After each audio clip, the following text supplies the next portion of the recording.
Bon, eh bien, dès le tout début de la première tôle, de la première plaque d'acier, eh bien, ça commence fort pour ce qui est de pas facile du tout. Voilà.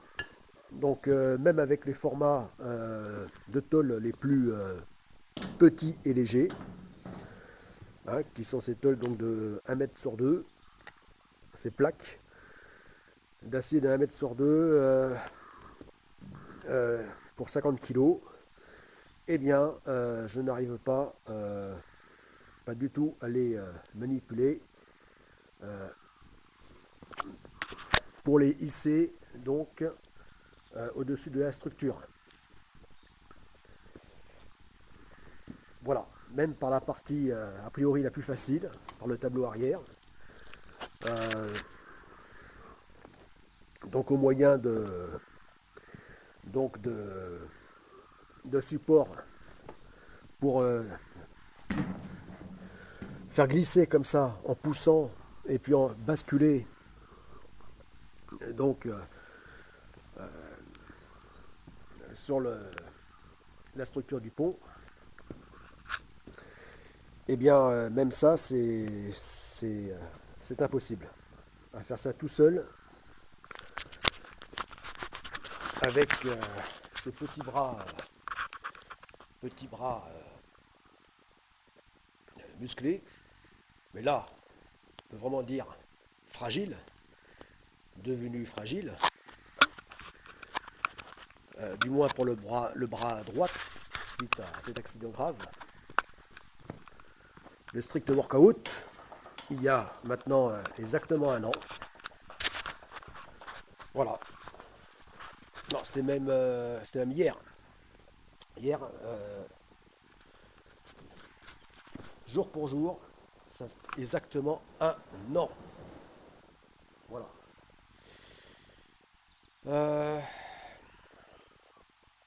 Donc, c'est compliqué. Ouais. Donc là, j'ai cherché là, donc avec les bonnes petites astuces donc de manutention. Donc là, j'ai essayé avec différents tubes d'acier. C'est grâce à ces tubes, d'ailleurs, que j'ai pu, lorsque le semi-remorque a livré donc les 3 tonnes et demie d'acier, eh bien, c'est grâce à ces tubes, justement, que j'ai pu transporter donc sur enfin, près de 100 mètres même, hein. Voilà, même une centaine de mètres. Donc les tôles des plaques d'acier de 100 et 150 kg. Voilà, et c'est grâce à ce système de tubes que j'ai pu faire rouler comme ça, donc sur cette distance, donc les tôles. Voilà, sans quoi ça aurait été impossible, hein, sur de l'herbe, sur de la terre battue, de l'herbe, comme ça, sur un terrain irrégulier.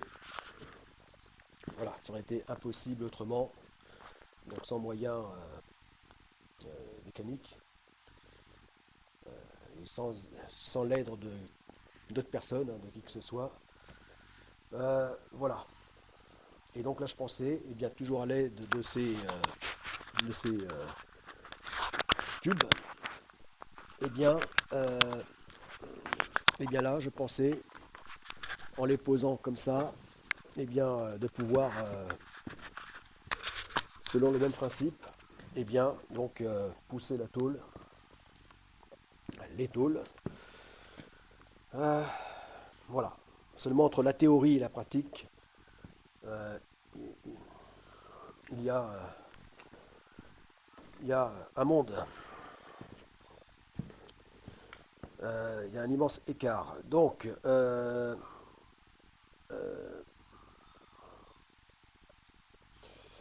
Voilà. À la limite, j'aurais pu avoir la force suffisante si je n'avais pas ce pilier. Voilà, qui se trouve juste devant. Voilà. Euh, voilà. Mais même en ayant gagné là, une quinzaine de centimètres, eh bien je n'ai toujours pas assez de place pour pouvoir de recul, hein, pour pouvoir me placer exactement comme il faut dans l'axe et de manière à pousser. Voilà. Donc sans ce pilier, ça aurait pu être possible. Euh, mais là, non, là c'est absolument impossible. En tout cas, tout seul. Voilà, donc je vais devoir m'y prendre autrement. Voilà, donc en fait, je vais couper cette tôle, donc à peu près à 1 m 40 ici, et, et idem pour la deuxième tôle. Voilà. Parce que du tableau arrière jusqu'au roof, eh bien, il y a, donc c'est-à-dire toute la longueur du cockpit, il y a près de 3 mètres. Et euh, donc en fait, ça revient au même. Voilà. Puisque dans tous les cas, le fond du cockpit, comme d'ailleurs le restant du pot hein, au niveau de l'arrière, eh bien, mesurant près de 3 mètres de longueur,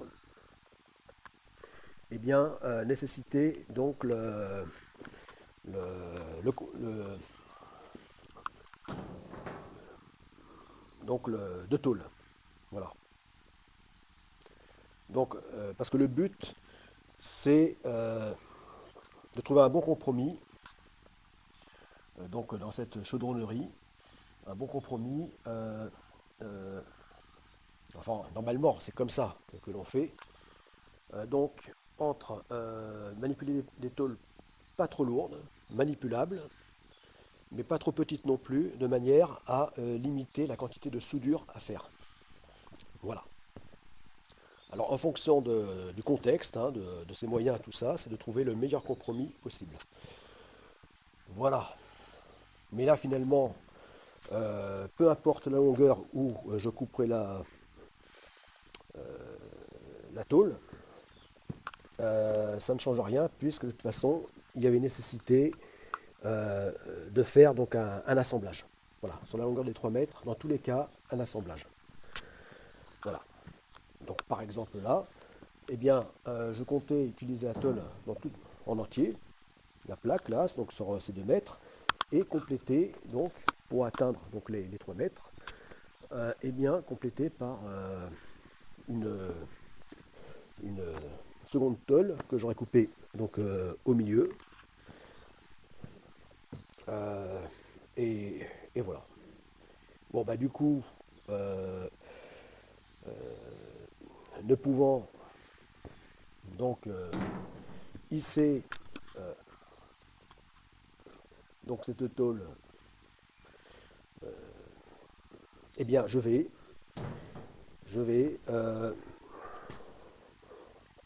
eh bien donc couper celle-ci à peu près donc à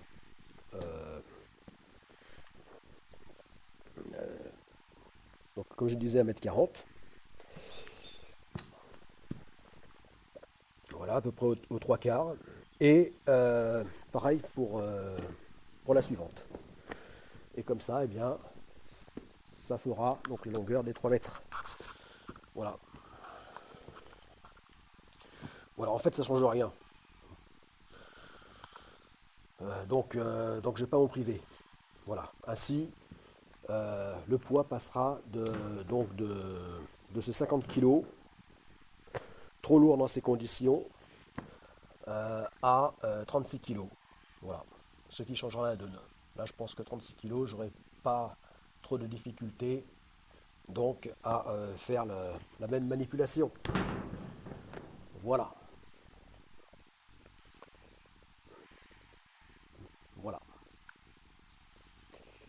euh, en me servant donc de cette échelle comme glissière. Voilà. Bon, là, l'inconvénient, c'est que ça glisse moins bien que sur les tubes d'acier, mais c'est plus stable. Voilà, c'est plus stable. Bon, j'espère ne pas trop abîmer l'échelle en aluminium. Voilà. Surtout que là, c'est de l'alu assez tendre, hein. C'est pas de l'alu qui a la dureté de l'alu de construction navale. Euh, voilà. Voilà. Ouais, je voudrais pas que l'échelle soit raboutée donc, par l'acier de la tôle. Mais bon, voilà. Là, en étant moins lourd, je devrais y arriver. En soi, c'est pas lourd, hein, 50 kilos, hein, pourtant. Enfin, c'est pas lourd. Voilà. Je dis que c'est pas lourd dans le sens que manipuler un poids qui est inférieur à son propre poids de corps, on peut considérer que ça n'est pas, on n'est pas vraiment dans du lourd. Voilà. Là où ça devient lourd, c'est quand un poids est égal ou supérieur à son propre poids. Voilà. Voilà. Euh, donc, mais là en fait, donc c'est seulement 50 kilos, ça devient lourd avec le porte-à-faux, quoi. Voilà. Non seulement dès qu'il s'agit de, de ronde surface, voilà, et en plus quand il n'y a pas de prise et que c'est tranchant, quoi. Voilà, que c'est aussi dense que peut l'être les métaux et particulièrement l'acier. Voilà. Bon, donc là je vais, grâce à cet ancien découpeur plasma, donc là je m'apprête à découper cette tôle. Voilà, donc je vais me servir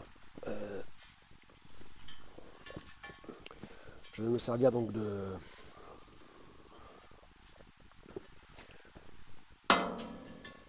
ce bout de métal pour ça, en tant que guide. Voilà, voilà, en tant que guide, hein, faire glisser comme ça le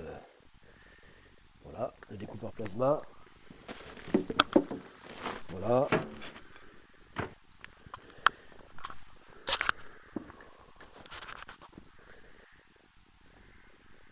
Voilà, et enfin, arriver à déposer définitivement donc la toute première plaque d'acier. Voilà.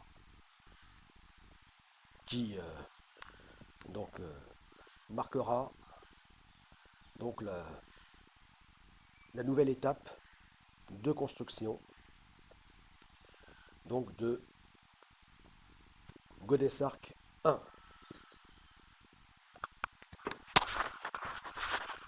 A plus, c'était Tolric.